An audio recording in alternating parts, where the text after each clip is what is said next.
नमस्कार दोस्तों, अथर्व एजुकेटर के इस YouTube प्लेटफॉर्म पर एक बार पुनः आपका स्वागत है। दोस्तों, यूपी ट्रिपल एससी के द्वारा आयोजित किए जाने वाले वीडियो री एग्जाम के लिए जीके की श्रृंखला हमारी निरंतर जारी है, जिसमें अभी हम वर्ल्ड ज्योग्राफी और मॉडर्न हिस्ट्री के टॉपिक्स को कवर कर रहे हैं। आधुनिक भारत का इतिहास, जिससे लगभग 5 से 6 प्रश्न आपको एग्जाम में देखने को मिलेंगे, वे हमारा लक्ष्य 10 वीडियो लेक्चर्स में समाप्त कर देने का है। और इसी श्रृंखला में पहला वीडियो लेक्चर हमारा आ चुका है और आज हमारा दूसरा वीडियो लेक्चर है, जिसमें हम 51 प्रश्नों पर चर्चा करेंगे। इसमें हम यूरोपीय कंपनियों के मध्य होने वाली प्रतिस्पर्धा के साथ साथ आंग्ल मैसूर युद्ध और आंग्ल मराठा युद्ध को भी देखेंगे। इसके अलावा और भी जो भी महत्वपूर्ण प्रश्न बनते हैं, जो एग्जाम में पूछे जाने की दृष्टि से बहुत ही महत्वपूर्ण है, उन्हें तो हम कवर करेंगे ही। साथ ही यदि आप एक्सप्लेनेशंस पर ध्यान देते हैं तो पूरे आधुनिक भारत के इतिहास में 5 या 6 7 जो भी प्रश्न आने हैं, उसमें से कोई भी प्रश्न इन क्लासेस से बाहर नहीं जाएगा, इसका वादा मैं करता हूं। मेरा प्रयास तो रहेगा कि ये जो प्रश्न आपको मैं बना करके दे रहा हूं, ऐसे ही आपको एग्जाम में मिल जाएं, पर 1-2 प्रश्न आपको एक्सप्लेनेशन से भी मिल सकते हैं, क्योंकि यदि मैं हर एक पर प्रश्न बनाने बैठूंगा तो फिर तो समय बहुत ज्यादा लगेगा, लगभग 15-20 वीडियोस लगेंगी। लेकिन ये जो 500-600 क्वेश्चन हम कवर करेंगे इन 10 वीडियोस में, आपके लिए उतना ही पर्याप्त है, क्योंकि आपको हिस्ट्री में मॉडर्न हिस्ट्री के साथ साथ मेडिवल हिस्ट्री, आधुनिक भारत का इतिहास भी पढ़ना है और बहुत सारे सब्जेक्ट पढ़ने, और आपके पास समय बहुत ज्यादा है नहीं। तो हमारा प्रयास रहेगा 500-600 प्रश्नों में आधुनिक भारत का इतिहास पूरी तरह समाप्त कर दिया जाए। तो चलिए सीधे सेशन प्रारंभ करता हूं, पर उससे पहले यदि चैनल पर नए आए हैं, अभी तक आपने चैनल को सब्सक्राइब नहीं किया है, तो प्लीज चैनल को सब्सक्राइब कीजिए। सेशन पसंद आए तो वीडियो को लाइक भी कीजिएगा। चलिए आज का पहला प्रश्न देखते हैं, और आज का पहला प्रश्न है 22 अक्टूबर सन 1764 को लड़े गए बक्सर के युद्ध में अंग्रेजी सेना का नेतृत्व निम्न में से कौन कर रहा था। देखिए, बात हो रही है बक्सर के युद्ध की, और जब भी बक्सर के युद्ध की बात होती है तो ये तिथि आप ध्यान रखिएगा, महत्वपूर्ण तिथि है, क्योंकि बक्सर का युद्ध ही वह युद्ध था जहां से अंग्रेजी सेना, जो ब्रिटिश ईस्ट इंडिया कंपनी थी, उसने अपने भारत में अपने पांव जमा लिए और 200 वर्षों तक भारत पर राज्य किया। इसका प्रारंभ तो प्लासी के युद्ध से हो गया, पर वास्तविक रूप से जो अंग्रेजों को असली सफलता प्राप्त हुई, वो बक्सर के युद्ध में ही प्राप्त हुई थी। तो बक्सर के युद्ध की तिथि बहुत इंपॉर्टेंट हो जाती है, 22 अक्टूबर सन 1764। ध्यान रखिएगा, वर्ष पूछा जाए तो ऑप्शन में 1765 भी होता है, जो कि गलत उत्तर हो जाएगा। सन 1765 में इलाहाबाद की संधि हुई थी, जो बक्सर के युद्ध का परिणाम थी। पर बक्सर का युद्ध कब लड़ा गया, तो बक्सर का युद्ध लड़ा गया है सन 1764 में, अक्टूबर सन 1764 में। किस किस के मध्य लड़ा गया, तो मुगल बादशाह शाह आलम द्वितीय के मध्य, शाह आलम द्वितीय, इनके साथ में शुजाउद्दौला, जो कि अवध के नवाब थे, शुजाउद्दौला यानी अवध के नवाब शुजाउद्दौला, साथ ही बंगाल का निर्वासित नवाब मीर कासिम, इन तीनों ने मिलकर के एक त्रिगुट बनाया और युद्ध लड़ा ब्रिटिश ईस्ट इंडिया कंपनी के विरुद्ध।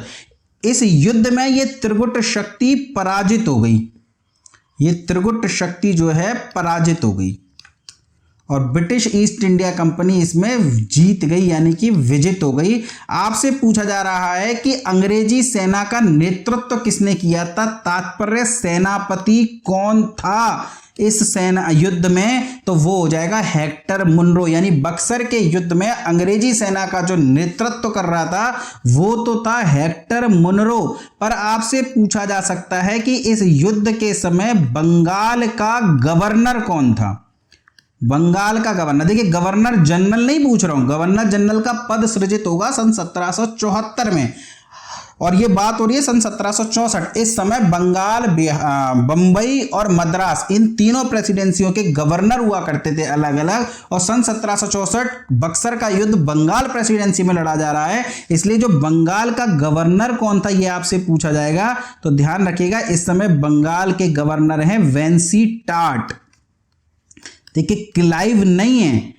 छात्रों को कंफ्यूजन क्या होती है, छात्रों को कंफ्यूजन ये होती है कि प्लासी के युद्ध के समय क्लाइव था, और प्लासी के युद्ध के और इलाहाबाद की संधि के बीच में कहीं जाकर के ये बक्सर का युद्ध हुआ है। प्लासी के युद्ध में गवर्नर क्लाइव था, इलाहाबाद की संधि के समय गवर्नर क्लाइव था, तो मान लेते हैं कि बक्सर के युद्ध के समय भी क्लाइव ही रहा होगा। लेकिन ऐसा नहीं है दोस्तों, प्लासी के युद्ध के बाद क्लाइव इंग्लैंड वापस चला गया था और उस बीच गवर्नर बना वेंसीटाट, और वेंसीटाट के समय में ही बक्सर का युद्ध लड़ा गया। और बक्सर के युद्ध में जब जीत गई ब्रिटिश ईस्ट इंडिया कंपनी, तब क्लाइव को वापस बुलाया गया है इंग्लैंड से और उसने इलाहाबाद की संधि करी है। यानी क्लाइव 2 बार गवर्नर बना है, प्लासी के युद्ध के समय भी गवर्नर रहा है और इलाहाबाद की संधि के समय भी गवर्नर रहा है। लेकिन इस जब बीच में ये जो बक्सर का युद्ध आया था, इस बक्सर के युद्ध के समय जो बंगाल का गवर्नर रहा है वो रहा है वेंसीटाट। तो महत्वपूर्ण प्रश्न है, इसे आप स्टार लगा लीजिए या जो भी जिस भी तरीके से आप अपनी मार्किंग करते हैं कर लीजिए। महत्वपूर्ण प्रश्न है कि बक्सर के युद्ध के समय सेना का नेतृत्व कर रहे थे हेक्टर मुनरो और बंगाल के गवर्नर थे वेंसीटाट। चलिए अगला प्रश्न देखते हैं। निम्न में से किस मुगल बादशाह से अंग्रेजों को बंगाल, बिहार और उड़ीसा की दीवानी प्राप्त हुई? देखिए महत्वपूर्ण प्रश्न है, बात हो रही है दीवानी की। आपको याद होगा सन 1717 का शाही फरमान जो कि फर्रुख सियर ने पारित किया था, उस पर हमने पिछले वीडियो में चर्चा करी थी। उसमें बंगाल, बिहार और उड़ीसा को कर मुक्त व्यापार की अनुमति दी गई थी। बंगाल, बिहार और उड़ीसा में कर मुक्त व्यापार की अनुमति दी गई थी सन 1717 के शाही फरमान से। लेकिन यहां बात हो रही है दीवानी की। दीवानी का तात्पर्य होता है भू राजस्व वसूलने का अधिकार। भू राजस्व वसूलने का अधिकार। और भू राजस्व वसूलने का अधिकार किसके पास होता है? ये तो राजा के पास होता है। तो बंगाल का जो भी नवाब होगा उसके पास भू राजस्व वसूलने का अधिकार था, पर बक्सर के युद्ध के बाद ये भू राजस्व वसूलने का अधिकार, ये कर इकट्ठा करने का अधिकार अंग्रेजों को प्राप्त हो गया। तो अंग्रेजों को बंगाल, बिहार और उड़ीसा की दीवानी किसने दी? तो मुगल बादशाह ने दी थी। और मुगल बादशाह कौन था? शाह आलम द्वितीय। जब बक्सर का युद्ध लड़ा गया 22 अक्टूबर सन 1764 पर, जिसमें शाह आलम द्वितीय, शुजाउद्दौला और मीर कासिम की सेना पराजित हो गई। पराजित होने के बाद संधि होनी चाहिए थी, लेकिन उस समय संधि नहीं की गई, क्योंकि संधि करने के लिए जो चालाक व्यक्ति था ना, कार्नवालिस, उसे इंग्लैंड वापस भेज दिया था ब्रिटिश ईस्ट इंडिया कंपनी ने। और ब्रिटिश ईस्ट इंडिया कंपनी जानती थी कि यदि क्लाइव मौजूद होगा ना तो अच्छी संधि करेगा, ये वेंसीटाट से बढ़िया संधि करेगा। तो क्लाइव को इंग्लैंड से वापस बुलाया गया। और क्लाइव जब वापस आया, ऐसा तो है नहीं आज की तरह फ्लाइट पकड़ के आ जाए, एक समय लगता है, एक प्रोसीजर थी, ऊपर से आने में समय लगता था। तो वापस आते आते समय हो गया अगस्त सन 1765 का। और 12 अगस्त सन 1765 यानी एक लंबे समय के बाद इलाहाबाद की पहली संधि की गई मुगल बादशाह शाह आलम द्वितीय से। और उससे पूछा गया कि तुम इस त्रिगुट में क्यों शामिल हुए? तो शाह आलम द्वितीय ने बोला, साहब हम मुगल बादशाह नाम के हैं, हमें दिल्ली तक में तो घुसने दे नहीं रहा वजीर, तो हम जो है शामिल हो गए इस युद्ध में। तो इतनी ज्यादा इसकी मिस्टेक थी नहीं जितनी कि अभी मैं आगे चर्चा करूंगा ये सब बातें क्यों कर रहा हूं।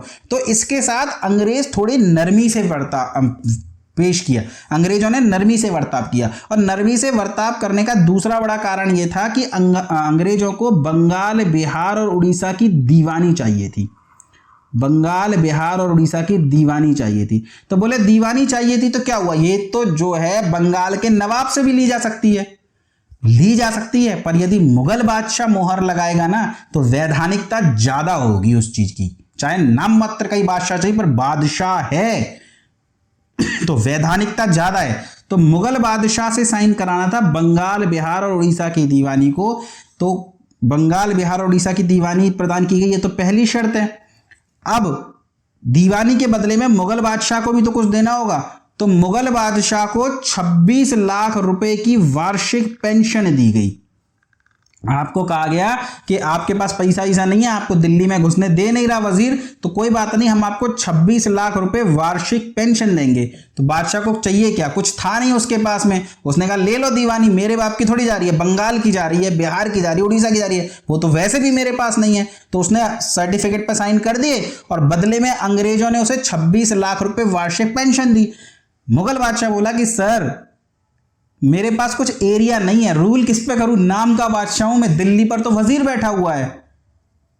तो उसने कहा कि ठीक है, एक काम करो, तुम्हें कड़ा और मणिकपुरा का क्षेत्र दे देते हैं हम। उसने कहा सर आपके पास तो है ही नहीं कड़ा और मणिकपुरा, कड़ा और मणिकपुरा का क्षेत्र तो अवध के नवाब के पास है। उसने कहा उससे हम ले लेंगे, हम आपको इलाहाबाद की पहली संधि के तहत कड़ा और मणिकपुरा का क्षेत्र देते हैं। तो इलाहाबाद की संधि, जो पहली संधि जो 12 अगस्त सन 1765 में हुई, उसकी ये 3 महत्वपूर्ण शर्तें हैं। पहली, बिहार, बंगाल और उड़ीसा की दीवानी अर्थात भू राजस्व वसूलने का अधिकार अंग्रेजों को प्राप्त हुआ। कड़ा एवं मणिकपुरा क्षेत्र की को अवध से लेकर के मुगल बादशाह को दे दिया गया। साथ ही मुगल बादशाह को 26 लाख रुपए की वार्षिक पेंशन प्राप्त हुई। ये तिथि याद रखिएगा, बहुत इंपॉर्टेंट तिथि है, 12 अगस्त सन 1765। जो तिथि बता दूं इतिहास में वो जरूर याद कर लीजिएगा, सारी तिथि मत याद करने बैठिएगा। चलिए अगला है इलाहाबाद की दूसरी संधि कब हुई। देखिए पहली संधि किसके साथ हुई है, शाह आलम द्वितीय के साथ। दूसरी संधि हो रही है अवध के नवाब शुजाउद्दौला के साथ। और देखिए अंग्रेज मानते हैं कि सबसे बड़ा कल्प्रिट यही है। क्यों? क्योंकि मीर कासिम बंगाल का निर्वासित नवाब है, उसके पास उतनी बड़ी सेना नहीं है अपनी। शाह आलम द्वितीय तो नाम का मुगल बादशाह है, सेना उसके पास भी नहीं है। सेना तो मुख्यतः अवध के नवाब शुजाउद्दौला की थी। अगर ये युद्ध में शामिल नहीं होता तो बक्सर का युद्ध ही नहीं होता। तो अंग्रेज इसे सजा देना चाहते हैं। मुगल बादशाह से तो उन्हें फायदा भी लेना था, तो नरमी अपनाई, 26 लाख रुपए की वार्षिक पेंशन भी दी। लेकिन अब 26 लाख रुपए वहां दे रहे हैं, वो वसूलेंगे किससे, वो वसूलेंगे शुजाउद्दौला से। शुजाउद्दौला से युद्ध के रूप में, युद्ध हर जाने के रूप में 50 लाख रुपए लिए। तो शुजाउद्दौला से कहा कि तुम्हारी वजह से यह युद्ध हुआ है, जिस वजह से ब्रिटिश ईस्ट इंडिया कंपनी को नुकसान हुआ है, अब इस नुकसान की भरपाई तुम करोगे, 50 लाख रुपए तुम्हें हमें देने पड़ेंगे। तो उसने कहा दे देंगे साहब, और बताओ।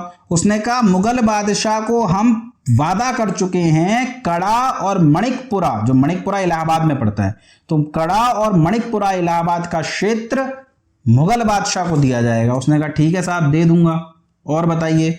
उसने कहा दूसरी बात, अवध अब कर मुक्त व्यापार का क्षेत्र होगा अंग्रेजों के लिए, यानी अंग्रेज अवध में अब जो व्यापार करेंगे उस पर कोई टैक्स अवध के राजा को, अवध के नवाब को नहीं देंगे।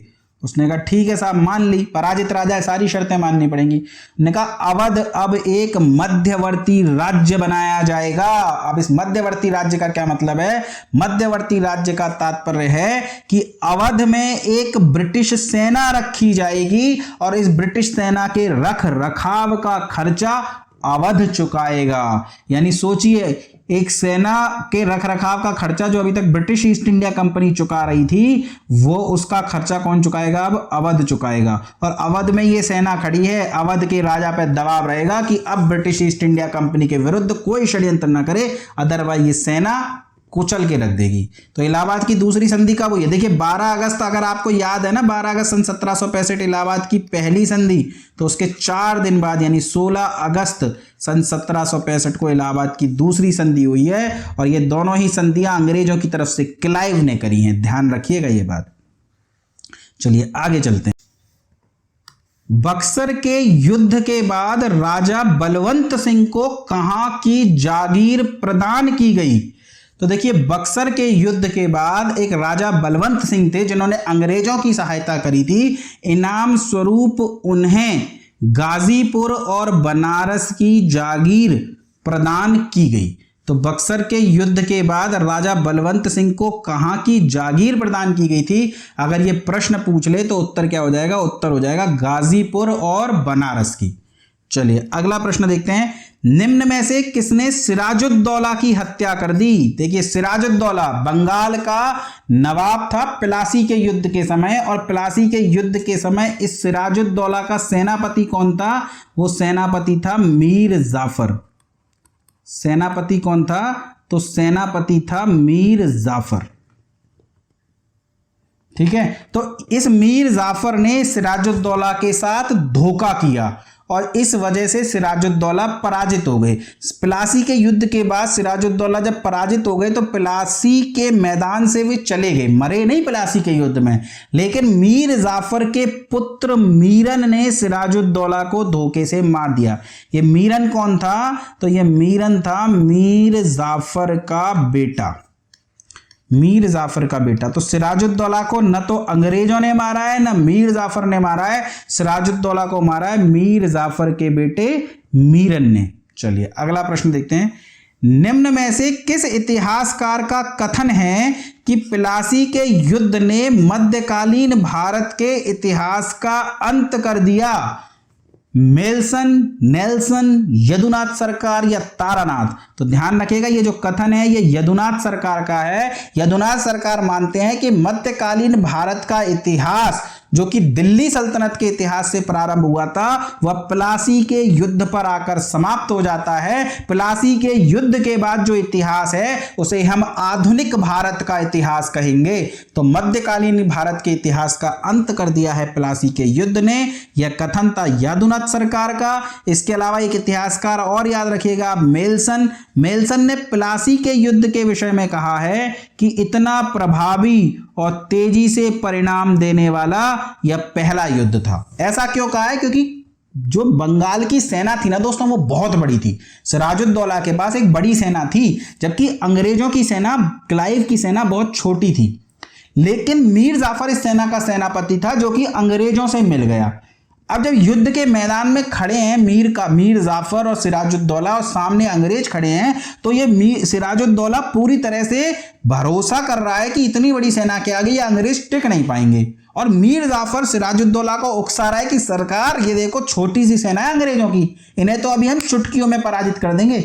आप यहाँ क्यों धूप में खड़े खड़े पसीना खा रहे हो? आप एक काम करो, आप निकलो यहाँ से, आप ये छोड़ के युद्ध का मैदान जाओ, आराम फरमाओ, मैं अभी इस अंग्रेजों की सेना को पराजित करके आपसे शिविर में मिलता हूं। और सिराजुद्दौला मीर जाफर की बात मान गया और मान करके युद्ध का मैदान छोड़ करके चला गया। और जैसे ही युद्ध का मैदान छोड़ करके सिराजुद्दौला गया, मीर जाफर की सेना ने सरेंडर कर दिया, क्योंकि मीर जाफर तो अंग्रेजों से मिला हुआ था, उसने तो युद्ध करना ही नहीं था। यानी युद्ध हुआ ही नहीं और युद्ध समाप्त हो गया, और उसे हम कहते हैं प्लासी का युद्ध, जबकि इस युद्ध में कोई लड़ाई ही नहीं हुई। सिराजुद्दौला के 2-4 विश्वस्त सैनिक थे, वो आपस थोड़ी बहुत देर लड़े और उन्हें मार मूर दिया गया। युद्ध तो नहीं हुआ ना कहीं भी। तो इतना प्रभावी व तेजी से परिणाम देने वाला युद्ध था, ये बात किसने कही है? मेल्सन ने कही है। और सिराजुद्दौला जब जो चला गया था युद्ध का मैदान छोड़ करके, मीर जाफर ने अपने पुत्र मीरन से कहा कि जाओ सिराजुद्दौला को भी साफ कर दो, और वो आया और उसने धोखे से सिराजुद्दौला की हत्या कर दी। चलिए अगला प्रश्न देखते हैं। निम्न में से किसे क्लाइव का गधा कहकर पुकारा जाता है? तो क्लाइव का गधा कहकर मीर जाफर को पुकारा जाता है। सिराजुद्दौला की जब हार हो गई प्लासी के युद्ध में तो नवाब बनाया गया मीर जाफर को, लेकिन मीर जाफर नवाब बनने के बाद उसे कुछ हासिल नहीं हुआ।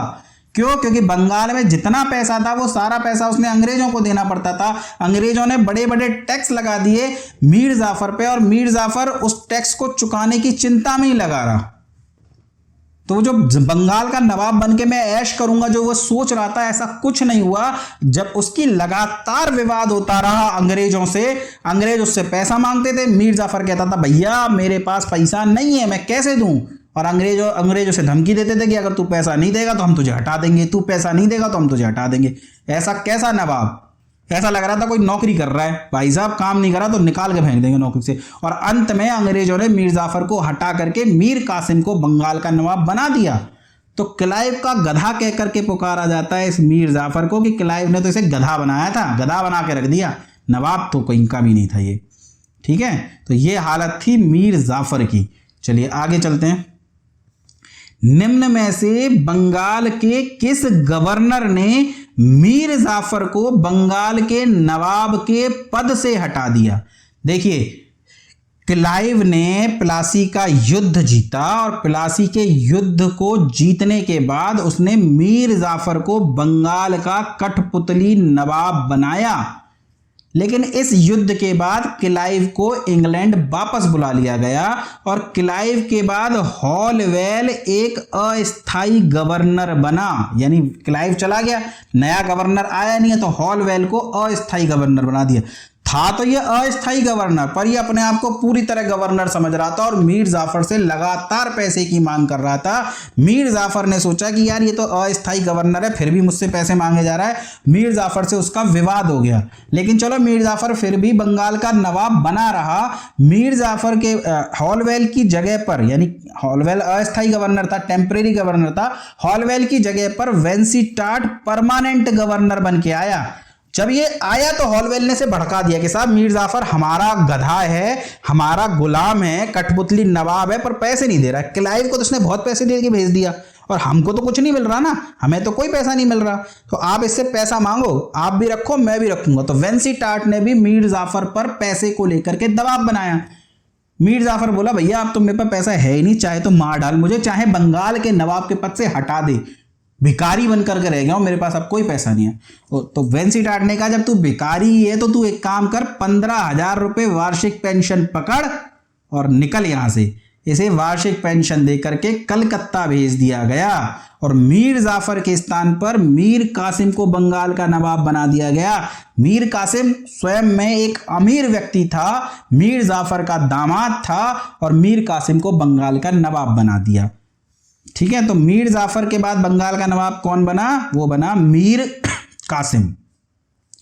चलिए अगला प्रश्न है, मीर कासिम ने नवाब बनने के बाद निम्न में से कहां के व्यापार में ईस्ट इंडिया कंपनी को 50% की हिस्सेदारी दी? अब मीर कासिम नवाब तो बन गया, हालांकि मीर कासिम मीर जाफर की तरह कठपुतली नवाब नहीं है, क्योंकि ये योग्य व्यक्ति है, पर अभी अभी तो बना है ना, इसे होल्ड करना है सत्ता पर, इसे पकड़ मजबूत करनी है, तो अंग्रेजों को पैसा तो देना पड़ेगा। ये स्वयं में अमीर आदमी था, तो इसके लिए पैसा उतनी बड़ी समस्या उस समय थी नहीं। तो इसने कहा कि बंगाल का सिलहट में चूना व्यापार चलता है, तो इस चूने व्यापार की 50% हिस्सेदारी में ईस्ट इंडिया कंपनी को देता हूं। और इसके अलावा इसने हॉलवेल को और वेंसीटाट को भी खूब सारा पैसा दिया, वे भी संतुष्ट हो गए। तो इसके अलावा वर्धमान और मैदानपुर की जमींदारी भी ईस्ट इंडिया कंपनी को दे दी। यानी हॉलवेल को पैसा मिल गया, साथ ही वेंसीटाट को पैसा मिल गया पर्सनली, ईस्ट इंडिया कंपनी को वर्धमान और मैदानपुर की जमींदारी मिल गई, यानी यहां से अब वो रेवेन्यू कलेक्ट कर सकते हैं। और ईस्ट इंडिया कंपनी को 50% बिजनेस की हिस्सेदारी मिली सिलहट के चूना व्यापार में। सिलहट के चूना व्यापार में पूरा लिख लीजिए, सिलहट के चूना व्यापार में। तो कहां की 50% हिस्सेदारी मिली? तो वो मिली सिलहट के चूना व्यापार में। चलिए आगे चलते हैं। अगला प्रश्न है, बंगाल के नवाब मीर कासिम ने राजधानी मुर्शिदाबाद से कहां स्थानांतरित करी? देखिए, चूंकि मीर कासिम नवाब तो बन गया, इसने सिलहट के चूना व्यापार में ब्रिटिश ईस्ट इंडिया कंपनी को हिस्सा भी दे दिया, साथ ही पैसा भी दे दिया, लेकिन ये कठपुतली नवाब नहीं है, ये अलीवर्दी खां के बाद बंगाल का सबसे योग्य नवाब है। और ये चाहता है कि उसका तो बस लक्ष्य ये था कि एक बार मैं सत्ता पर होल्ड कर लूं, उसके बाद अंग्रेजों को बंगाल से बाहर निकाल फेंकूंगा।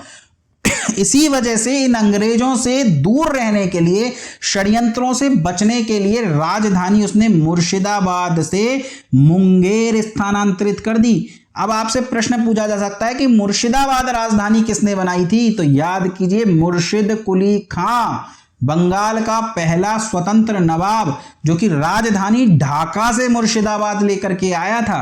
ढाका से मुर्शिदाबाद लेकर के क्यों आया था? क्योंकि जो बंगाल का उससे पूर्व पहले जो सूबेदार था अजीम उस शान, जो कि औरंगजेब का पोता था, वो उसे वहां पर राज्य ढंग से चलाने नहीं दे रहा था। तो वह अजीम उस शान से बचने के लिए अपनी राजधानी ढाका से कहां लेकर आया? मुर्शिदाबाद। और मुर्शिदाबाद से मुंगेर राजधानी कौन लेकर के गया? अगर प्रश्न पूछे तो वो हो जाएगा मीर कासिम। तो ये जो राजधानी परिवर्तन था यह मीर कासिम का राजनीतिक सुधार माना जाता है। मीर कासिम का राजनीतिक सुधार। हालांकि इसके इस कदम से अंग्रेज चिढ़ गए, पर अंग्रेजों ने ज्यादा कुछ कहा नहीं। ठीक है, तो मीर कासिम का राजनीतिक सुधार क्या है? राजधानी मुर्शिदाबाद से मुंगेर लेकर के जाना। चलिए अगला प्रश्न है, निम्न में से बंगाल के किस नवाब ने चुंगी को समाप्त कर दिया? देखिए चुंगी, याद कीजिए सन 1717 का शाही फरमान, जिसमें लिखा हुआ था कि अब अंग्रेज बंगाल, बिहार और उड़ीसा में कर मुक्त व्यापार कर सकेंगे। कर को ही चुंगी कहते हैं, यानी कि अब अंग्रेजों को व्यापार करने के लिए चुंगी नहीं चुकानी पड़ेगी। उन्हें एक पास मिलता था, इस पास को क्या कहा जाता था? इस पास को कहा जाता था दस्तक। ये क्या होता था? ये फ्री ट्रेड पास होता था, फ्री ट्रेड पास। यानी अब अंग्रेज व्यापारियों को, ब्रिटिश ईस्ट इंडिया कंपनी को तो कर चुकाने की जरूरत नहीं है, पर भारतीय व्यापारी तो कर चुकाएंगे। लेकिन ये अंग्रेज क्या करते थे? उन भारतीय व्यापारियों से कुछ पैसा लेकर के उन्हें ये दस्तक दे देते थे। अब भारतीय व्यापारी सपोज 100 रुपए टैक्स चुका रहा है, तो उससे कहते थे एक काम करो, तुम हमें 80 रुपए दे दो, हम तुम्हें ये दस्तक दे देंगे, तुम्हें कर चुकाने की जरूरत नहीं है, फ्री ट्रेड पास दे देंगे। तो व्यापारी को 20 रुपए का फायदा हो गया, 80 रुपए का फायदा ब्रिटिश ईस्ट इंडिया कंपनी को हो गया। लेकिन बंगाल जिसे 100 रुपए मिलने चाहिए थे, उसे तो 1 रुपया भी नहीं मिला ना। तो बंगाल के नवाब मीर कासिम ने कहा, सारा जब मुझे पैसा मिल ही नहीं रहा है, कोई प्रॉफिट मुझे हो ही नहीं रहा है, तो मैंने ये चुंगी लगा क्यों रखी है? इन अंग्रेजों को फायदा देने के लिए। ये अंग्रेज लगातार अमीर होते जा रहे हैं, मैं लगातार गरीब होते जा रहा हूं। एक काम करता हूं, मैं इस चुंगी को ही समाप्त कर देता हूं। अब ना अंग्रेज कर दें, ना भारतीय व्यापारी कर दें, हमें तो वैसे भी पैसा नहीं मिल रहा, लेकिन ये पैसा मैं इन अंग्रेजों को भी मिलने नहीं दूंगा। इसे कहा जाता है मीर कासिम का आर्थिक सुधार। मीर कासिम का आर्थिक सुधार। इस बात से सबसे ज्यादा चिढ़ गए अंग्रेज, क्योंकि अब अंग्रेजों को जो पैसा मिलता था वह समाप्त हो गया। तो मीर कासिम से अब अंग्रेज चिढ़ गए हैं। मीर कासिम ने राजनीतिक सुधार करा, राजधानी परिवर्तन किया, आर्थिक सुधार करा, जिसमें उसने चुंगी को समाप्त कर दिया। तो मीर कासिम ने इस चुंगी को समाप्त कर दिया है। चलिए अगला प्रश्न देखते हैं, निम्न में से किसकी सहायता से मीर कासिम ने सेना का पुनर्गठन किया? अब राजनीतिक सुधार कर रहा है, आर्थिक सुधार कर रहा है, मीर कासिम को पता है कि एक ना एक दिन ये अंग्रेज मुझ पर आक्रमण जरूर करेंगे। तो मीर कासिम अपनी सेना का पुनर्गठन कर रहा है, अपनी सेना को इस कदर बना रहा है कि वे अंग्रेजों से लड़ सके। और अंग्रेजी सेना यूरोपीय पद्धति पर सुसज्जित सेना थी, तो मीर कासिम भी अपनी सेना को यूरोपीय पद्धति पर, आधुनिक पद्धति पर सुसज्जित सेना बनाना चाहता था। इसलिए उसने जर्मनी के वॉल्टर रीनहार्ड को इस काम के लिए नियुक्त किया। इसे कहते हैं मीर कासिम का सैनिक सुधार।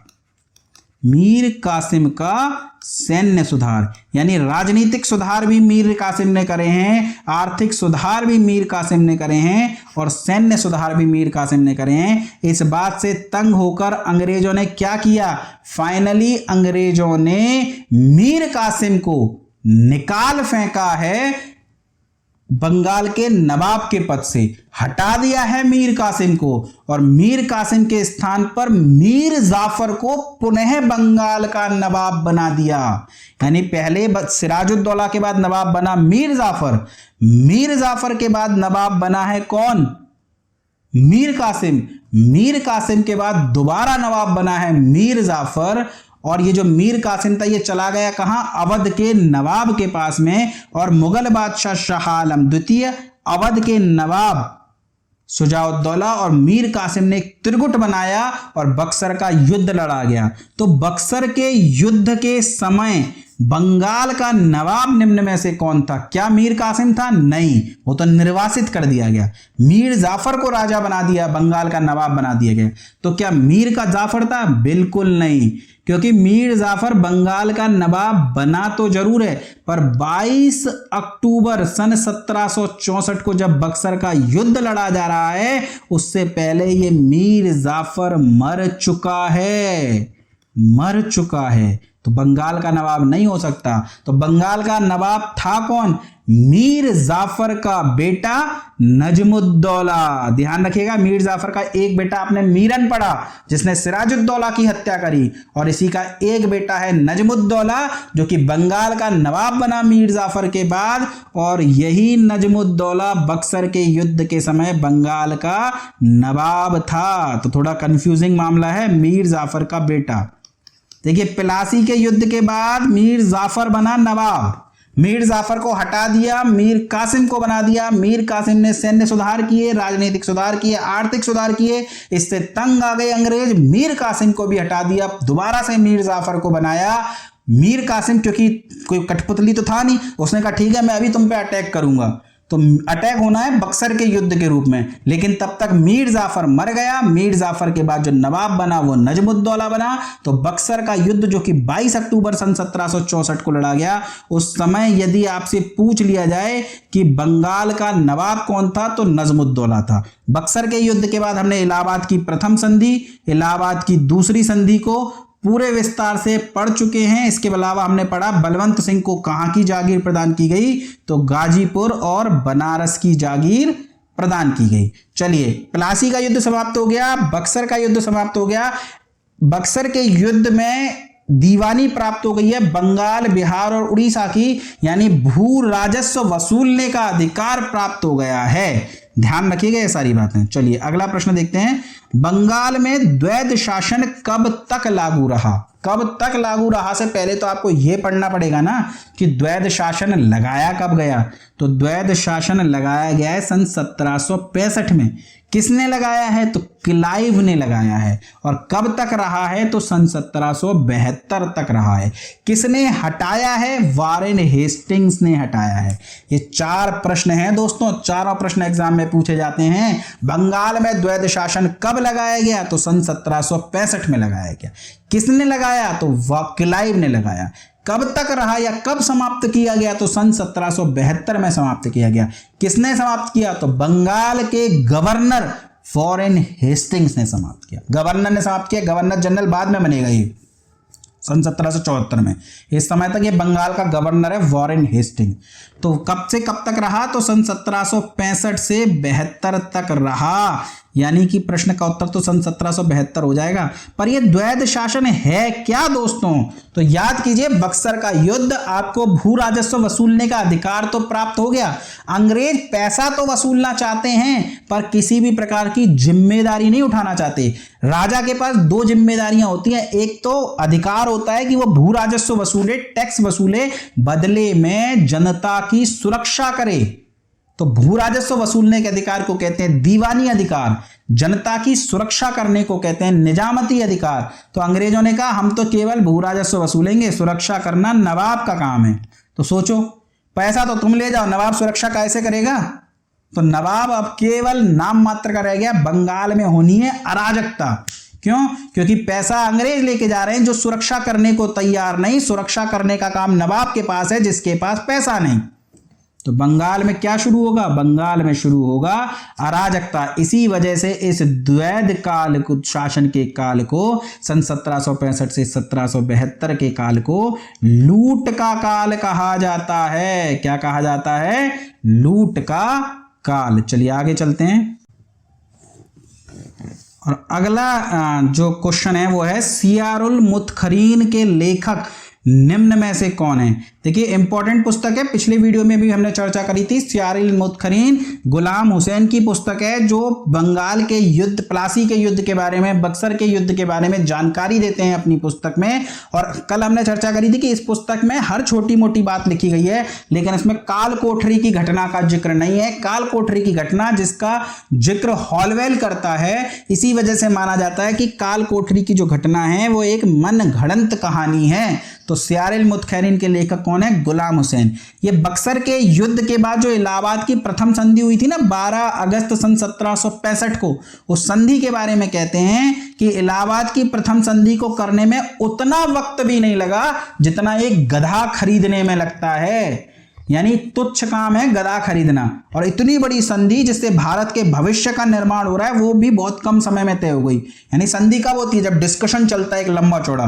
पर ये तो ऐसा लग रहा है कि क्लाइव जब इंग्लैंड से चला तो अपनी शर्तें लेकर के आया और वो शर्तों का पर्चा उसने शाह आलम द्वितीय को दिया, बोले साइन कर, और शाह आलम द्वितीय ने उस पर साइन कर दिया। क्यों? कि उस पर था क्या, नाम का बादशाह था, दिल्ली का मामूली गरीब आदमी उससे ज्यादा अमीर था, और उसको तो 26 लाख रुपए वार्षिक मिल रहा है। उसने कहा जो लेना है ले लो, उसने खटाक से साइन कर दिए। तो यानी कि सियारिल मुतखैरिन का लेखक गुलाम हुसैन कहता है कि इलाहाबाद की प्रथम संधि को करने में उतना वक्त भी नहीं लगा जितना एक गधा खरीदने में लगता है। इंपॉर्टेंट फैक्ट है, याद रखिएगा। चलिए अगला प्रश्न देखते हैं। निम्न में से किसने द्वैध शासन के काल को बेशर्मी और लूट का काल कहा है? देखिए, द्वैध शासन का काल जो कि 1765 से लेकर के 72 तक चला, जो क्लाइव के द्वारा लगाया गया, वॉरेन हेस्टिंग के द्वारा समाप्त किया गया, जिसमें भू राजस्व वसूलने का अधिकार ब्रिटिश ईस्ट इंडिया कंपनी को प्राप्त हुआ और निजामती अधिकार किसे प्राप्त हुए? नवाब को प्राप्त हुए। इस काल को लूट का काल कहा जाता है। पर यदि आपसे पर्टिकुलरली पूछ ले कि बेशर्मी और लूट का काल किसने कहा, तो पर्सिवल स्पीयर ने कहा। जबकि इसे डाकुओं का काल किसने कहा? डाकुओं का काल कहा है इसे के.एम. माणिक्कर ने। चलिए आगे चलते हैं।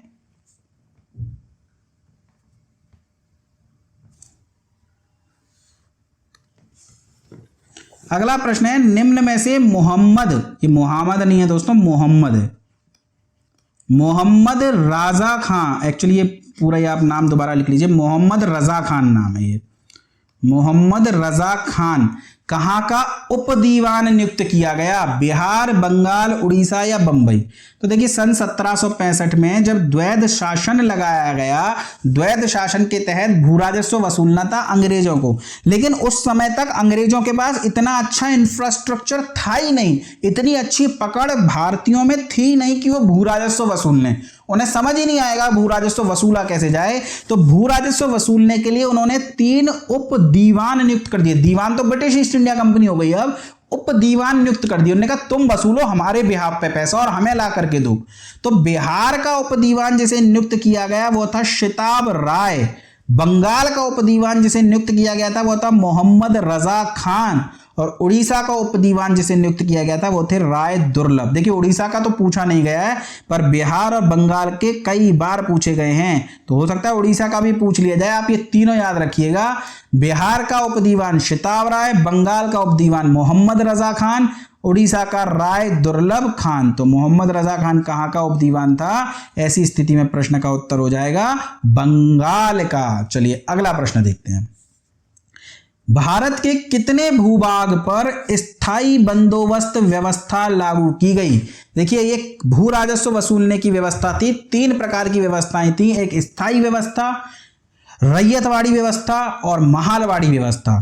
तो 19% भूभाग पर स्थायी व्यवस्था लागू थी, 51% भूभाग पर रैयतवाड़ी व्यवस्था लागू थी, और वहीं 30% भूभाग पर महालवाड़ी व्यवस्था लागू थी। तो ध्यान रखिएगा, अगर आपसे पूछ ले स्थायी व्यवस्था कितने प्रतिशत भूभाग पर थी, तो 19% पर, रैयतवाड़ी 51% पर और महालवाड़ी 30% पर। सबसे बड़े भूभाग पर रैयतवाड़ी थी और सबसे कम भूभाग पर स्थायी व्यवस्था। सबसे ज्यादा प्रश्न लेकिन स्थायी व्यवस्था से आते हैं। कब प्रारंभ की गई? 1793 में प्रारंभ की गई। किसने प्रारंभ करी? तो कॉर्नवालिस ने प्रारंभ करी। किसने प्रारंभ करी? गवर्नर जनरल कॉर्नवालिस ने। कहां के गवर्नर जनरल? बंगाल के गवर्नर जनरल कॉर्नवालिस ने।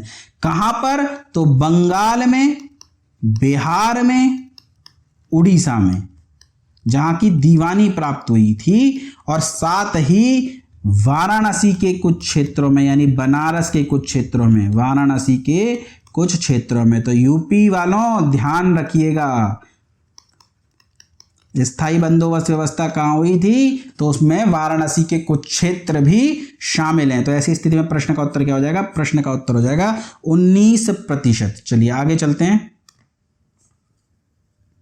अगला प्रश्न है, सर्वप्रथम रैयतवाड़ी व्यवस्था निम्न में से कहां लागू की गई? तो देखिए, रैयतवाड़ी व्यवस्था 1820 में पिंगल और मुनरो ने लागू की थी, बंबई में, मद्रास में और पूर्वी बंगाल के साथ साथ असम के कुछ क्षेत्रों में।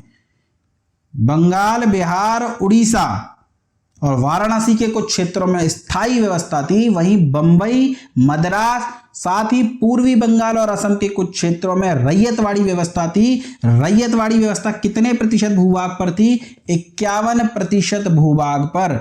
जहां स्थायी व्यवस्था में जमीन का मालिक जमींदार को माना जाता था, किसान को नहीं, वहीं रैयतवाड़ी व्यवस्था में जमीन का मालिक किसान को माना जाता था। लेकिन बात करें सबसे पहले ये कहां लागू हुई? देखिए, व्यापक रूप से तो 1820 में लागू हुई पिंगल और मुनरो के द्वारा, लेकिन सर्वप्रथम कहां लागू हुई? तो 1792 में कर्नल रीड के द्वारा मद्रास के 12 महल नामक स्थान पर। यानी प्रश्न का उत्तर क्या हो जाएगा? प्रश्न का उत्तर हो जाएगा मद्रास में सबसे पहले रैयतवाड़ी व्यवस्था लागू की गई थी, जो कि 51% भूभाग पर लागू थी। चलिए अगला प्रश्न है, महालवाड़ी व्यवस्था का जनक निम्न में से किसे माना जाता है? मार्टिन बर्ड को, हॉल्ट मैकेंजी को, मुनरो को या वेलेजली को? तो महालवाड़ी व्यवस्था जो कि 30% भूभाग पर थी, इसका जनक माना जाता है हॉल्ट मैकेंजी को, जबकि इसे पूरी तरीके से जो व्यापक रूप से लागू किया था वो 1822 में मार्टिन बर्ड ने लागू किया था। तो अगर ऑप्शन में हॉल्ट मैकेंजी ना हो तो मार्टिन बर्ड हो जाएगा। चलिए तो दोस्तों, अब बात करते हैं कर्नाटक युद्धों की। कर्नाटक युद्ध जो कि अंग्रेजों के और फ्रांसीसियों के मध्य लड़े गए 3 कर्नाटक युद्ध हुए हैं, तीनों के बारे में हम धीरे धीरे चर्चा करेंगे। चलिए देखते हैं, प्रथम कर्नाटक युद्ध निम्न में से किस संधि से समाप्त हुआ? तो ध्यान रखिएगा दोस्तों, ये तीनों युद्ध याद रखिएगा। एक्सला-शापेल की संधि से पहला कर्नाटक युद्ध समाप्त हुआ है, जो सन 1746 से लेकर के 1748 तक लड़ा गया। पांडिचेरी का युद्ध दूसरा युद्ध था, दूसरा कर्नाटक युद्ध था, जो कि पांडिचेरी की संधि से समाप्त हुआ, जो कि सन 1749 से 55 तक लड़ा गया। वहीं तीसरा कर्नाटक युद्ध पेरिस की संधि से समाप्त हुआ, और यदि काल पूछ ले तो 1756 से 63 के मध्य लड़ा गया है। 3 कर्नाटक युद्ध हैं, पहला एक्सला-शापेल की संधि से, दूसरा पांडिचेरी की संधि से, तीसरा पेरिस की संधि से। होता क्या था दोस्तों, यूरोप में जब इंग्लैंड और फ्रांस के बीच युद्ध शुरू होता था ना, तब भारत में ब्रिटिश ईस्ट इंडिया कंपनी और फ्रांसीसी कंपनी के बीच युद्ध शुरू हो जाता था। ऐसे 3 बार युद्ध हुए और इनको ही प्रथम कर्नाटक युद्ध, द्वितीय कर्नाटक युद्ध और तृतीय कर्नाटक युद्ध के नाम से जाना जाता है। चलिए आगे चलते हैं। निम्न में से क्या प्रथम कर्नाटक युद्ध का कारण था? तो देखिए, यूरोप में संघर्ष छिड़ रहा है। यूरोप में ऑस्ट्रिया के उत्तराधिकार को लेकर के भिड़ गए हैं अंग्रेज और फ्रांसीसी, और भारत में वैसे ही भिड़ गई ये दोनों कंपनियां। तो प्रथम कर्नाटक युद्ध का क्या कारण था? ऑस्ट्रिया के उत्तराधिकार को लेकर छिड़ा संघर्ष। कनाडा पर अधिकार को लेकर छिड़े संघर्ष से तीसरा चला था, और हैदराबाद और कर्नाटक में उत्तराधिकार को छिड़े संघर्ष को लेकर के दूसरा कर्नाटक युद्ध छिड़ा था। यानी ये दूसरा कर्नाटक युद्ध ही था जो भारतीय परिस्थितियों के कारण छिड़ा। बाकी पहला और तीसरा तो यूरोप में भिड़ गए, जिस वजह से यहाँ इंडिया में ये दोनों कंपनियां भिड़ गई कि भाई हमारे मालिक लड़ रहे हैं तो हम भी लड़ेंगे। चलिए आगे चलते हैं। सेंट थोमो के युद्ध में फ्रांस की सेना ने निम्न में से किसे पराजित किया? देखिए, सेंट थोमे का युद्ध, ये वह युद्ध है जो सिखाता है कि फटे में टांग नहीं अड़ानी चाहिए। क्या हुआ था दोस्तों? प्रथम कर्नाटक युद्ध चल रहा था फ्रांसीसियों के बीच में और अंग्रेजों के बीच में, और ये जिस राज्य में चल रहा था उस राज्य का नवाब यानी कर्नाटक का नवाब था अनवरुद्दीन, और अनवरुद्दीन अंग्रेजी सेना का समर्थक था। उसने फ्रांसीसियों से कहा तुम मेरे राज्य से निकल जाओ। फ्रांसीसी बोले अंग्रेजों को बाद में देखेंगे, पहले तुझे ही देख लेते हैं, तू ही आ जा अपनी सेना लेके। अनवरुद्दीन के पास एक विशाल सेना थी, लेकिन फ्रांसीसियों की सेना आधुनिक पद्धति से सुसज्जित थी। फ्रांसीसियों की सेना का जो गवर्नर था वो डुप्ले था और सेनापति था कैप्टन पैराडाइज, और इस युद्ध में अनवरुद्दीन पराजित हो गया। ध्यान रखिएगा, पराजित हुआ है, मरा नहीं है। एक और इंपॉर्टेंट युद्ध आएगा, अंबूर का युद्ध, उसमें मरेगा ये।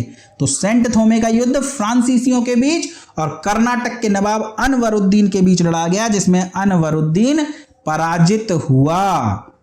और ये किस युद्ध के दौरान लड़ा गया? तो प्रथम कर्नाटक युद्ध के दौरान। और प्रथम कर्नाटक युद्ध किस संधि से समाप्त हुआ था? तो एक्सला-शापेल की संधि से। किस कारण से लड़ा गया था प्रथम कर्नाटक युद्ध? तो ऑस्ट्रिया के उत्तराधिकार संघर्ष को लेकर के ये युद्ध लड़ा गया था। चलिए अगला प्रश्न देखते हैं। अगला प्रश्न है, निम्न में से कौन सा कर्नाटक युद्ध फ्रांस एवं ब्रिटेन के यूरोप में छिड़े संघर्ष का परिणाम नहीं था? तो हमने देखा पहला कर्नाटक युद्ध ऑस्ट्रिया के उत्तराधिकार को लेकर के लड़ा गया, जबकि तीसरा कनाडा पर अधिकार को लेकर के लड़ा गया। लेकिन दूसरा कर्नाटक युद्ध था जो हैदराबाद और कर्नाटक में उत्तराधिकार को लेकर के अंग्रेज और फ्रांसीसी एक दूसरे से भिड़ गए। एक पक्ष का समर्थन फ्रांसीसी कर रहे थे, दूसरे पक्ष का समर्थन अंग्रेज कर रहे थे, यानी उत्तराधिकार संघर्ष चल रहा था हैदराबाद में, कर्नाटक में। लड़ बैठे कौन? फ्रांसीसी और इंग्लैंड की सेना, यानी ब्रिटिश ईस्ट इंडिया कंपनी की सेना। तो दूसरा कर्नाटक युद्ध ही था जो भारतीय परिस्थितियों के कारण लड़ा गया। चलिए आगे चलते हैं। निम्न में से कौन सा कर्नाटक युद्ध 7 वर्षों तक चला? देखिए जो तीसरा कर्नाटक युद्ध है वो 7 वर्षों तक चला है, इसी वजह से इसे सप्तवर्षीय कर्नाटक युद्ध कहते हैं। 7 वर्षों तक क्यों चला? क्योंकि यूरोप में 7 वर्षों तक लड़ते रहे फ्रांस और इंग्लैंड, किस बात को लेकर के? कनाडा पर अधिकार को लेकर के। पेरिस की संधि के साथ यूरोप में युद्ध समाप्त हुआ, भारत में भी समाप्त मान लिया गया। जैसे युद्ध समाप्त होता ही अपने अपने घर चले जाते थे। चलिए आगे चलते हैं। पांडिचेरी की संधि निम्न में से किस फ्रांसीसी गवर्नर ने हस्ताक्षरित करी थी? देखिए पांडिचेरी की संधि के साथ दूसरा कर्नाटक युद्ध समाप्त हुआ था। दूसरे कर्नाटक युद्ध के समय फ्रांसीसी गवर्नर डुप्ले था। फ्रांसीसी सेना जीत रही थी, लेकिन डुप्ले को फ्रांस की सरकार ने वापस बुला लिया और इसकी जगह गोडेहू को फ्रांसीसी गवर्नर बना करके भेजा। पर गोडेहू ने जीते हुए युद्ध में संधि कर ली पांडिचेरी की संधि के साथ। ये दूसरा कर्नाटक युद्ध समाप्त हो गया। तो दूसरे कर्नाटक युद्ध के समय गवर्नर कौन था? तो वो था गोडेहू, फ्रांसीसी गवर्नर गोडेहू। चलिए आगे चलते हैं और देखते हैं अगला प्रश्न। अंबूर का युद्ध निम्न में से किस वर्ष लड़ा गया? देखिए आ गया अंबूर का युद्ध। अंबूर के युद्ध में फ्रांसीसी और अंग्रेजों के मध्य, मतलब फ्रांसीसी और अंग्रेज लड़ रहे हैं एक्चुअल में कर्नाटक युद्ध में। दूसरा कर्नाटक युद्ध चल रहा है, लेकिन फ्रांसीसी गवर्नर डुप्ले किसका सहयोग कर रहा है? तो मुजफ्फर जंग का सहयोग कर रहा है। जो हैदराबाद में उत्तराधिकार चल रहा है वो नासिर जंग और मुजफ्फर जंग के बीच चल रहा है। उसमें मुजफ्फर जंग फ्रांसीसी सेना का समर्थन पा चुका है। उसी प्रकार हैदराबाद में अनवरुद्दीन और चंदा साहिब के मध्य उत्तराधिकार संघर्ष चल रहा है, जिसमें चंदा साहिब की मदद कर रहे हैं फ्रांसीसी। किसके विरुद्ध? अनवरुद्दीन के विरुद्ध। अनवरुद्दीन को हटा करके चंदा साहिब को हैदराबाद कर्नाटक का नवाब बनाना चाहते हैं। तो अनवरुद्दीन से युद्ध करी है फ्रांसीसी, मुजफ्फर जंग और चंदा साहिब की संयुक्त सेना ने, और इस अंबूर के युद्ध में अनवरुद्दीन मारा गया, यानी हैदराबाद का नवाब मारा गया और चंदा साहिब को नवाब बना दिया है किसने? डुप्ले ने। तो यह अनवरुद्दीन का युद्ध कब लड़ा गया? 1760 में। ध्यान रखिएगा, सेंट थोमे के युद्ध में अनवरुद्दीन पराजित हुआ है, लेकिन अंबूर के युद्ध में अनवरुद्दीन मर गया है। सब्सक्राइब करो दोस्तों, और थोड़ा वीडियो को लाइक तो करो। लाइक वाइक नहीं करते हो आप लोग? चलिए लाइक कीजिए, मैं चलता हूं आगे की ओर। अगला प्रश्न है, वांडीवाश का युद्ध कब लड़ा गया? देखिए पहला कर्नाटक युद्ध सेंट थोमे का युद्ध लड़ा गया, दूसरे कर्नाटक युद्ध में अंबूर का युद्ध लड़ा गया, और तीसरे कर्नाटक युद्ध में सेंट थोमे का युद्ध वांडीवाश का युद्ध लड़ा जाएगा। दोस्तों यहां पे मैंने गलत टिक कर दिया है, मेरे दिमाग में वांडीवाश के युद्ध की डेट आ गई थी, सन 1749 हो जाएगा इस प्रश्न का उत्तर।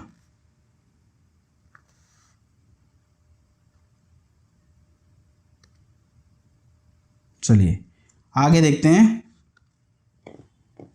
वांडीवाश का युद्ध कब लड़ा गया? तो वांडीवाश का युद्ध दोस्तों सन 1760 में लड़ा गया है, तीसरे कर्नाटक युद्ध के दौरान लड़ा गया है, और इस युद्ध में फ्रांसीसी कंपनी निर्णायक रूप से पराजित हो गई है। बुरी तरह हारी है और फ्रांसीसी कंपनी का अब जो है सैन्य शक्ति के रूप में वो समाप्त हो गई है। हालांकि व्यापारिक कंपनी के रूप में बहुत लंबे समय तक अंग्रेज चले गए, उसके बाद फ्रांसीसी गए हैं, तो एक लंबे समय तक फ्रांसीसी भारत में बने रहे, पर अब वह सैन्य शक्ति नहीं है, अब वह रूलर नहीं है, केवल व्यापारी हैं। तो किस युद्ध में हार गए हैं वे? वांडीवाश के युद्ध में। वांडीवाश का युद्ध कब लड़ा गया? सन 1760 में। वांडीवाश के युद्ध में अंग्रेजी सेना का नेतृत्व कौन कर रहा था? इंपॉर्टेंट प्रश्न है। आयरकूट। वहीं फ्रांसीसी गवर्नर कौन था? काउंट डी लाली। देखिए, पहले कर्नाटक युद्ध में डुप्ले था, दूसरे में डुप्ले था, डुप्ले को वापस बुला लिया, गोडेहू आया, गोडेहू ने पांडिचेरी की संधि करी, और तीसरे कर्नाटक युद्ध में जो फ्रांसीसी गवर्नर था वो काउंट डी लाली था, वांडीवाश के युद्ध में पराजित हो गया। फ्रांसीसी सेना, फ्रांसीसी अब व्यापारी के रूप में रह गए भारत में, सैन्य शक्ति के रूप में नहीं। यानी अब वो युद्ध नहीं कर सकते, किसी राजा की मदद भी अब नहीं कर सकते। चलिए आगे देखते हैं। फ्रांसीसी दक्कन में शक्ति स्थापित करने में असफल रहे, इसका क्या कारण था? डुप्ले सक्षम सेनापति नहीं था? बिल्कुल सक्षम सेनापति था, बहुत ज्यादा सक्षम था। उसे तो वापस बुला लिया फ्रांस ने, उसको रहना चाहिए था भारत में, वो अंग्रेजों को हरा देता, इतना सक्षम था।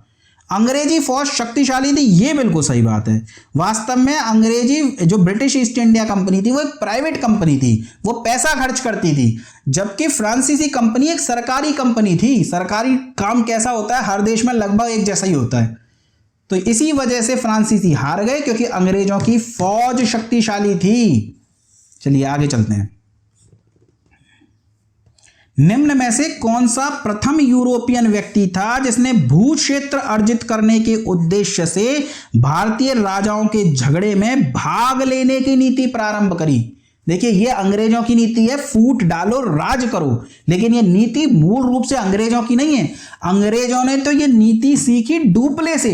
डुप्ले वो व्यक्ति था जब उत्तराधिकार का संघर्ष चल रहा था कर्नाटक में, नासिर जंग और मुजफ्फर जंग के बीच में, तो फ्रांसीसियों ने मुजफ्फर जंग का साथ दिया। उन्होंने सोचा मुजफ्फर जंग बादशाह बन जाएगा, राजा नवाब बन जाएगा, तो हमारा फायदा होगा, हमारे साथ आ जाएगा। इसी प्रकार हैदराबाद में जब अनवरुद्दीन और चंदा साहिब लड़ रहे थे, तो फ्रांसीसियों ने चंदा साहिब का साथ दिया और अपने समर्थित व्यक्ति को नवाब बना दिया, गद्दी पर बिठा दिया, और फ्रांसीसियों ने फायदा उठाया। अंग्रेजों ने देखा यार डुप्ले तो बढ़िया काम कर रहा है, अंग्रेजों की सेना शक्तिशाली, तो उन्होंने कहा पहले इस डुप्ले को हटाओ, पराजित करो, उसके बाद यही काम हम करेंगे। और अगले 200 वर्षों तक अंग्रेजों ने यही काम करा। तो वो पहला यूरोपियन व्यक्ति जिसने भूक्षेत्र अर्जित करने के उद्देश्य से भारतीय राजाओं के झगड़े में भाग लेने की नीति प्रारंभ करी, वो वास्तव में अंग्रेज नहीं बल्कि फ्रांसीसी गवर्नर डुप्ले था। इसी से सीखा था अंग्रेजों ने ये सब कुछ। चलिए अगला है, निम्न में से किसका कथन था वांडीवाश के युद्ध ने उस भवन को ध्वस्त कर दिया जिसका निर्माण डुप्ले ने किया था? देखिए, भारतीय राजाओं के झगड़े में भाग ले रहा है डुप्ले अपने राजा समर्थित लोगों को बिठा रहा है गद्दी पर, लेकिन वांडीवाश के युद्ध में पराजित हो गई है फ्रांसीसी सेना। हालांकि डुप्ले वापस जा चुका है, गोडेहू आया, गोडेहू भी चला गया, और काउंट डी लाली है वांडीवाश के युद्ध के समय फ्रांसीसी गवर्नर। लेकिन ये जो भवन था, ये जो साम्राज्य था जो डुप्ले ने खड़ा किया था, वांडीवाश के युद्ध के बाद वह ध्वस्त हो गया। और यह कथन किसका है? यह कथन है मॉल्सन का। चलिए आगे चलते हैं। सन 1775 में सूरत की संधि रघुनाथ राव ने किसके साथ की थी? अब देखिए दोस्तों, कुछ आंग्ल मराठा संघर्ष से देख लेते हैं। अगर आपको मराठाओं का इतिहास आपने पढ़ा हो तो बालाजी पहले पेशवा थे और बालाजी के बाद बाजीराव प्रथम पेशवा बने। बाजीराव प्रथम के 2 पुत्र थे दोस्तों, एक का नाम था बालाजी बाजीराव और बालाजी बाजीराव के एक पुत्र थे रघुनाथ राव। तो इसमें से बालाजी बाजीराव पेशवा बने। बालाजी बाजीराव के बाद उनका पुत्र माधवराव पेशवा बना। माधव राव के बाद इनका पुत्र माधव नारायण राव पेशवा बना। नारायण राव पेशवा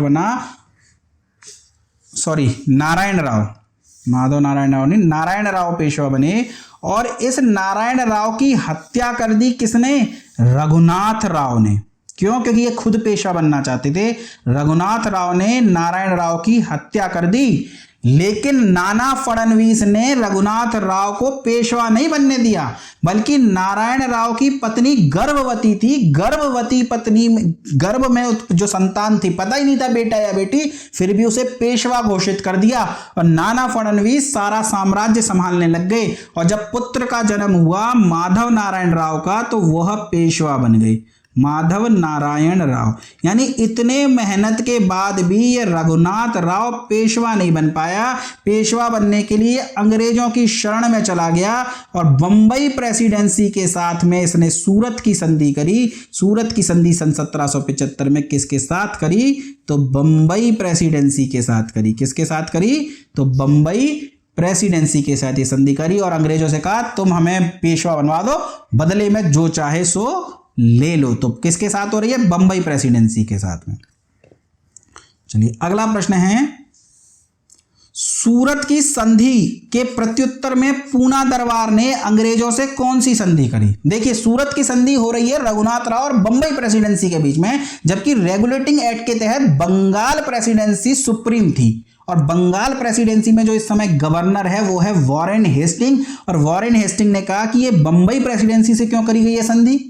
रघुनाथ राव को हमारे पास आना चाहिए था, हमसे संधि करनी चाहिए थी, बंगाल प्रेसिडेंसी से संधि करनी चाहिए थी। हेस्टिंग ने कहा यह संधि नहीं मानी जाएगी। अब एक काम करो, इस रघुनाथ राव को तो हम मजा चखाएंगे, तुम जाओ पूना दरबार में और पेशवा से संधि करो। तो कैप्टन अपटन को भेजा है वॉरेन हेस्टिंग ने, कहा पेशवा के दरबार में, जहां नाबालिग माधव नारायण राव पेशवा हैं और संरक्षक कौन है? नाना फडणवीस। और वहां पर जाकर के एक संधि करी है, पुरंदर की संधि रघुनाथ राव के विरुद्ध। अब देखिए दो संधि हो गई। बंबई प्रेसिडेंसी सूरत की संधि करके बैठी है, वो सूरत की संधि पर अड़ी हुई है। बंगाल की प्रेसिडेंसी पुरंदर की संधि करके बैठी है, वो पुरंदर की संधि पर अड़ी हुई है। अब अंग्रेज दो प्रेसिडेंसियां यहां आपस में लड़ रही हैं। तब ऐसी स्थिति में बोर्ड ऑफ कंट्रोल निदेशक मंडल ने सूरत की संधि, क्योंकि वो पहले हो गई थी, उसे मान्यता दे दी। उन्होंने कहा ठीक है आपस में मत लड़ो, जो पहले हुई वो मानी जाएगी। तो पुरंदर की संधि स्वतः ही समाप्त हो गई। यानी अब अंग्रेजी सेना रघुनाथ राव का साथ देगी और पेशवा के विरुद्ध युद्ध करेगी। तो ध्यान रखिएगा, सूरत की संधि के प्रत्युत्तर में पुरंदर की संधि की गई थी। हालांकि बोर्ड ऑफ कंट्रोल ने इस संधि को मान्यता नहीं दी। चलिए आगे चलते हैं, देखते हैं अगला प्रश्न, बड़गांव की संधि किस वर्ष हुई? आप देखिए सूरत की संधि के बाद पुरंदर की संधि हुई, जिसे मान्यता नहीं मिली, तो फिर अंग्रेजी सेना ने मराठाओं पर, पेशवा पर आक्रमण किया, जिसके फलस्वरूप बड़गांव का युद्ध हुआ। लेकिन इस बड़गांव के युद्ध में ब्रिटिश सेना पराजित हो गई और बड़गांव की संधि की गई 1779 में, यानी 1779 में, 1779 में। और बड़गांव की संधि में अंग्रेजी सेना पराजित हुई थी, इस वजह से इसे अपमानजनक संधि कहा जाता है अंग्रेजों के द्वारा, कि भाई ये तो हमारा अपमान हो गया। तो संधि तो करके चले गए, उन्होंने कहा चलो आगे बदला लेंगे। युद्ध जारी रहा, लेकिन बड़गांव का युद्ध समाप्त हो गया, पर वैसे प्रथम आंग्ल मराठा युद्ध चलता रहा। और प्रथम आंग्ल मराठा युद्ध किस संधि से समाप्त हुआ अगर आपसे पूछा जाए तो ध्यान रखिएगा, सालबाई की संधि से। यानी प्रथम आंग्ल मराठा युद्ध, जिसके समय पेशवा कौन है? माधव नारायण राव, वह प्रथम आंग्ल मराठा संधि से समाप्त, वह सालबाई की संधि से समाप्त हुआ है। चलिए अगला प्रश्न देखते हैं।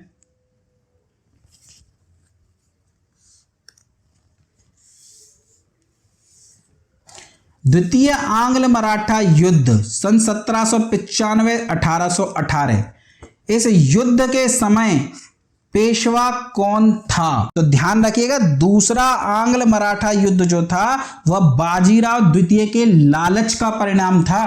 बाजीराव द्वितीय कौन था? ये वही लालची रघुनाथ राव का बेटा, रघुनाथ राव का बेटा। क्या हुआ था दोस्तों कि जो पेशवा थे प्रथम आंग्ल मराठा युद्ध के समय, उन्होंने 18 वर्ष की उम्र में कर ली आत्महत्या, यानी माधव नारायण राव ने आत्महत्या कर ली। अब मराठाओं के पास कोई बचा नहीं, उन्होंने रघुनाथ राव को तो पेशवा फिर भी नहीं बनने दिया, रघुनाथ राव के बेटे बाजीराव द्वितीय को पेशवा बना दिया। पर यह है तो रघुनाथ राव का ही बेटा, लालची व्यक्ति का बेटा। तो इसने क्या करा, मराठाओं में 3 शक्ति होती थी, सिंधिया, होलकर और पेशवा। होलकरों के राजा थे यशवंतराव होलकर, उनके भाई बिठूजी होलकर की हत्या कर दी। अब यशवंतराव होलकर बाजीराव द्वितीय से बदला लेंगे कि नहीं लेंगे? ये बाजीराव द्वितीय अपनी मदद के लिए चला गया अंग्रेजों के पास वेलेजली की शरण में और बोला कि हमें बचा लो। तो वेलेजली ने कहा कि तुम्हें बचाने के लिए हमें मराठाओं के विरुद्ध युद्ध करना पड़ेगा, इन मराठाओं इस होलकरों से युद्ध करना पड़ेगा। उसने कहा कर लो, यानी अपने ही संघ के विरुद्ध युद्ध के लिए उकसाया बाजीराव द्वितीय ने किसे? अंग्रेजों को। और द्वितीय आंग्ल मराठा युद्ध प्रारंभ हो गया। फायदा इस बाजीराव द्वितीय को भी नहीं होने वाला। अब देखिए, आंग्ल मराठा युद्ध जब लड़ा गया तो उस आंग्ल मराठा युद्ध के समय पेशवा तो बाजीराव द्वितीय हैं, लेकिन आंग्ल मराठा युद्ध केवल होलकरों के विरुद्ध नहीं लड़ा गया, एक एक करके हर मराठा शक्ति को समाप्त कर दिया है अंग्रेजों ने। अब आप देखिए इनमें से कौन सुमेलित नहीं है। बसीन की संधि अंग्रेज और बाजीराव प्रथम के मध्य, देवगांव की संधि अंग्रेज और भोंसलों के मध्य, सुरजी अर्जन की संधि अंग्रेज और सिंधिया के मध्य, राजपुर घाट की संधि अंग्रेज और होलकरों के मध्य। अब देखिए ये तीनों शक्तियां पराजित करी हैं। भोसले पराजित करे, देवगांव की संधि करी, सिंधिया पराजित करे, सुरजी अर्जन की संधि करी, होलकर पराजित करे, राजपुर घाट की संधि करी। ये सभी द्वितीय आंग्ल मराठा युद्ध के दौरान ही हो रहा है। तो जब बिठूजी होलकर की हत्या करके जब वेलेजली की शरण में पहुंचा ना ये बाजीराव द्वितीय, तब उसने बसीन की संधि करी थी 1802 में वेलेजली के साथ में। लेकिन वो बाजीराव प्रथम नहीं थे, बल्कि कौन से थे? वे तो बाजीराव द्वितीय थे। तो ऐसी स्थिति में आपका सही उत्तर क्या हो जाएगा? आपका सही उत्तर हो जाएगा बसीन की संधि, क्योंकि बसीन की संधि बाजीराव प्रथम ने नहीं करी थी, बल्कि किसने करी थी? बाजीराव द्वितीय ने। चलिए आगे चलते हैं।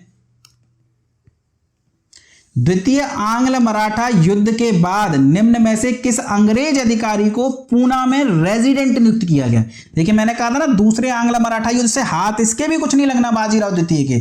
क्यों?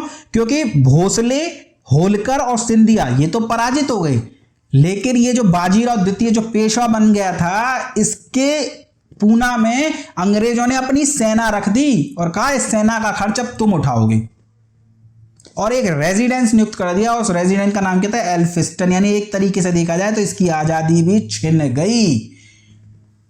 इसके बाद तीसरा आंग्ल मराठा युद्ध हुआ। तीसरा आंग्ल मराठा युद्ध पूना की संधि से समाप्त हुआ। कब समाप्त हुआ? 1818 में। ये फैक्ट भी आप याद रखिएगा। चलिए आगे चलते हैं और देखते हैं अगला प्रश्न। निम्न में से वह कौन सा मराठा सरदार था जिसने अंग्रेजों से सहायक संधि करी? वही 1802 की बसीन की संधि किसने करी थी? बाजीराव द्वितीय ने। अगला, अब कुछ दोस्तों आंग्ल मैसूर युद्ध के देख लेते हैं, यानी टीपू सुल्तान का संघर्ष से जुड़े हुए प्रश्न देख लेते हैं। आज बहुत सारे टॉपिक समाप्त कराए मैंने एक ही वीडियो में, और ये सभी महत्वपूर्ण टॉपिक हैं, एग्जाम में प्रश्न अक्सर पूछे जाते हैं। चलिए, आंग्ल में कर्नाटक युद्ध कितने हुए थे? 3 हुए थे दोस्तों। आंग्ल मराठा युद्ध कितने हुए थे? 3 हुए थे। इसी प्रकार आंग्ल मैसूर युद्ध कितने हुए हैं? तो 4 हुए हैं दोस्तों। प्रथम आंग्ल मैसूर युद्ध सन 1767 से 1769 तक, यानी 1767 से 69 तक चला है। और पहले आंग्ल मैसूर युद्ध के समय मैसूर का राजा कौन था? तो हैदर अली का टीपू सुल्तान का बाप हैदर अली था। मैसूर का राजा कौन है? हैदर अली।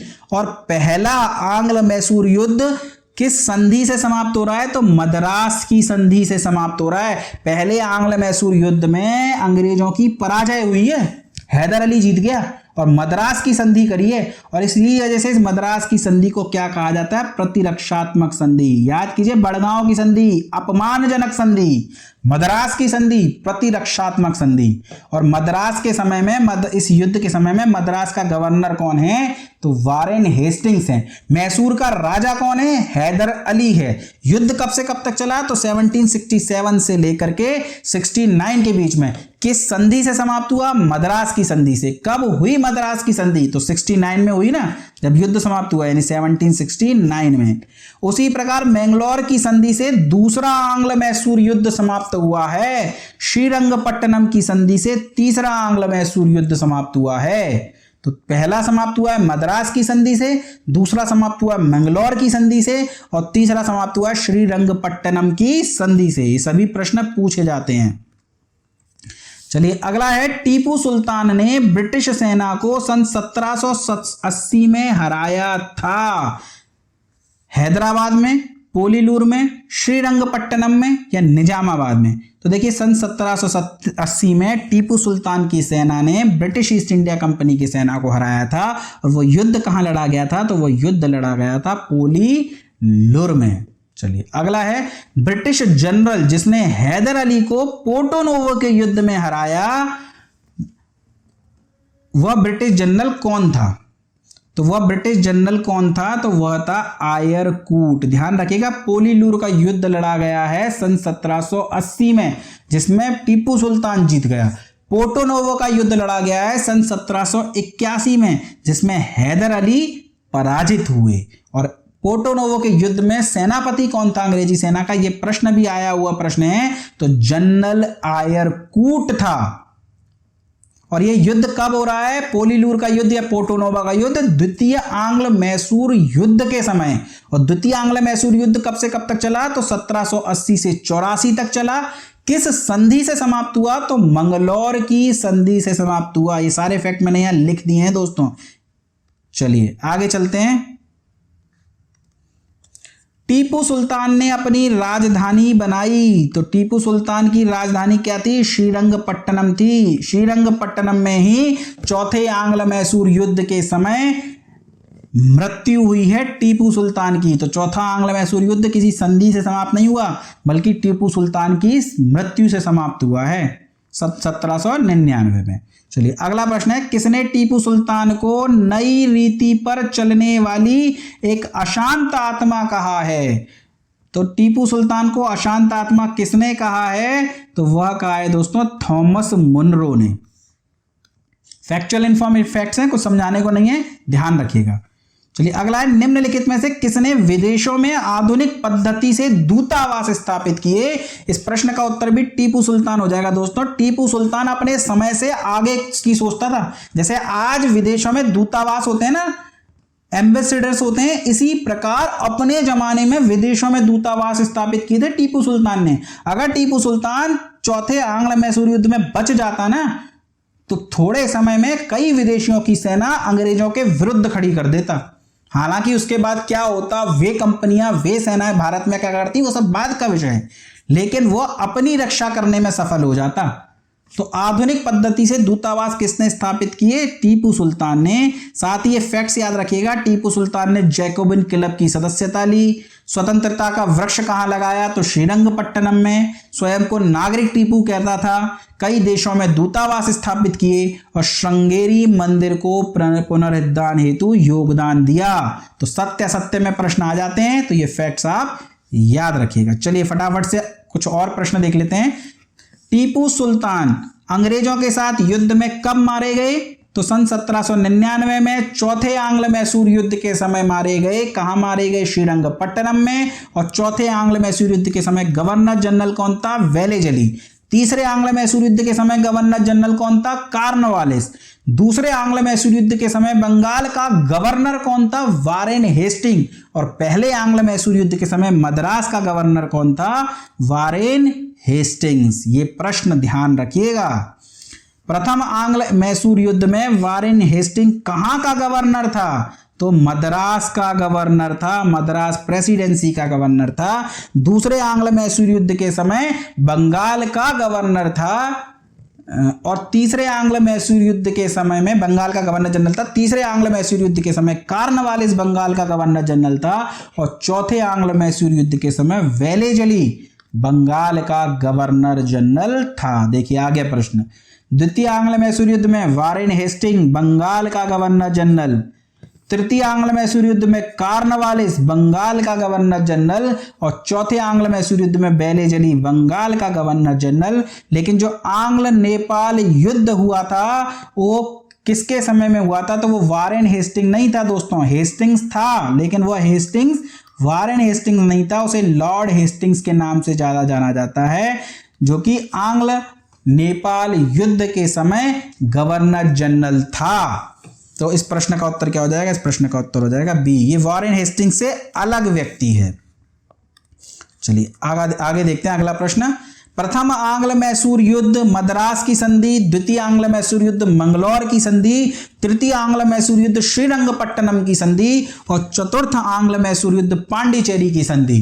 तो दोस्तों ये तीनों सुमेलित हैं, लेकिन चौथा आंग्ल मैसूर युद्ध पांडिचेरी की संधि से समाप्त नहीं हुआ, बल्कि किससे समाप्त हुआ है? टीपू सुल्तान की मृत्यु से। टीपू सुल्तान मर गए, युद्ध समाप्त हो गया। और कब टीपू सुल्तान की मृत्यु हुई? तो 1799 एडी में चौथे आंग्ल मैसूर युद्ध के दौरान। चलिए अगला प्रश्न है, टीपू सुल्तान की मृत्यु पर निम्न में से किसने कहा अब पूर्व का साम्राज्य हमारे कदमों में? देखिए ब्रिटेन हमारे लिए पश्चिम है, पश्चिम, और ब्रिटेन के लिए भारत पूर्व है। तो पूर्व का साम्राज्य यानी भारत का साम्राज्य अब हमारे कदमों में, ये किसने कहा? चौथे आंग्ल मैसूर युद्ध के दौरान टीपू सुल्तान की मृत्यु हो रही है। उस समय बंगाल का गवर्नर जनरल वेलेजली है। यह कथन वेलेजली नहीं कहा था कि अब टीपू सुल्तान मर गया यानी हमारी सबसे बड़ी अड़चन समाप्त हो गई, अब पूर्व का साम्राज्य हमारे कदमों में है, यानी अब हमारा विरोध करने के लिए भारत में कोई शक्ति नहीं बची, कोई शक्ति नहीं, यानी मराठा अब उतनी बड़ी शक्ति रह नहीं गए। मराठाओं को बाद में समाप्त कर देंगे, तीसरे आंग्ल में मराठा युद्ध के बाद मराठा शक्ति समाप्त हो जाएगी, लेकिन टीपू सुल्तान की मृत्यु के बाद अंग्रेज निश्चिंत हो गए कि अब भारत में हमें कोई पराजित नहीं कर सकता। चलिए आज का अंतिम प्रश्न है, टीपू सुल्तान की जल सेना का प्रमुख कौन था? महफूज खान, वॉल्टर रीनहार्ड, शेर कुली खान या लेफ्टिनेंट रिपो? तो ये फ्रांसीसी था लेफ्टिनेंट रिपो, जिसे टीपू सुल्तान ने अपनी जल सेना का प्रमुख बनाया। क्यों? क्योंकि ईस्ट इंडिया कंपनी की नेवी बहुत ज्यादा मजबूत थी, जल सेना बहुत ज्यादा मजबूत थी, और उनसे लड़ने के लिए टीपू सुल्तान अपनी जल सेना को मजबूत कर रहे थे। इसी क्रम में उन्होंने लेफ्टिनेंट रिपो को अपनी जल सेना का प्रमुख बनाया। तो दोस्तों ये थे आज के 51 प्रश्न। मुझे पूरी उम्मीद है आपको पसंद आए होंगे, आपको लगा होगा कि आज आपने बहुत कुछ सीखा है जो आपके एग्जाम के लिए आप मददगार साबित होगा। तो बस दोस्तों पढ़ते रहिए, मस्त रहिए, चैनल को शेयर सब्सक्राइब करते रहिए। धन्यवाद दोस्तों।